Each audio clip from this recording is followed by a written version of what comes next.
Hello, you're listening to Hugo Talks. Billy Goat Gates is in the UK. He went and had a Michelin-star meal last night with Boris Johnson. He turned up in London last night where there was a crowd of people who made sure he did not feel very welcome. And this is all due to a partnership deal, it says here. The UK government has announced plans to launch a 400 million package of investment alongside the US billionaire Bill Gates to boost the development of new green technologies to help power a green industrial revolution.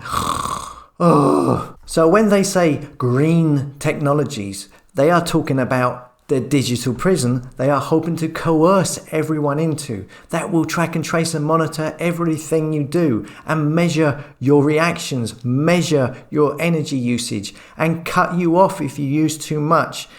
And technology that will actually harvest energy from you to power their system of control, which I'm going to talk about in a video later on today.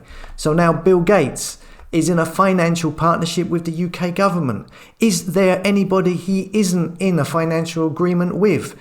He's in an agreement with Tony Blair, every pharma company you can think of, every behavioral science lab you can think of, every media company you can think of. You name it. And now he's in a financial relationship with the government that the UK people pay their taxes to and supposedly elect. Because it's supposedly a democracy. Clearly, no such thing. Who is Bill Gates? Is he a doctor? No. Is he a politician? No. Has he been elected by anybody anywhere to be a spokesman for the people? No. No, of course not. Nobody would vote for him. That's why he never puts himself in that position. So no qualification, nobody wants him. This is just a super rich person who buys his way into everything. Anyhow, Boris Johnson talked about sacrificing a goat in their tedious little chat they did today about green technologies.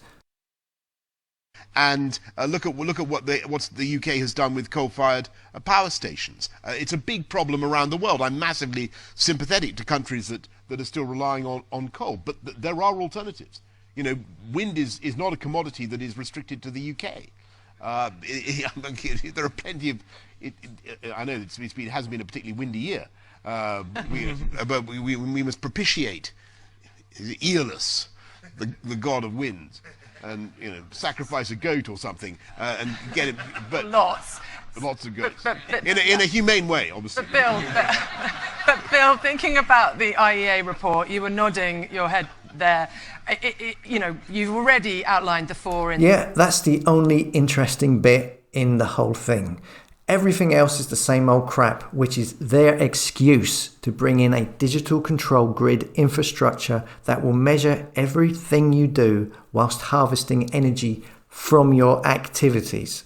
As always, thanks for listening. Come and subscribe to the tribe at hugotalks.com, a place for like-minded souls who don't follow the herd.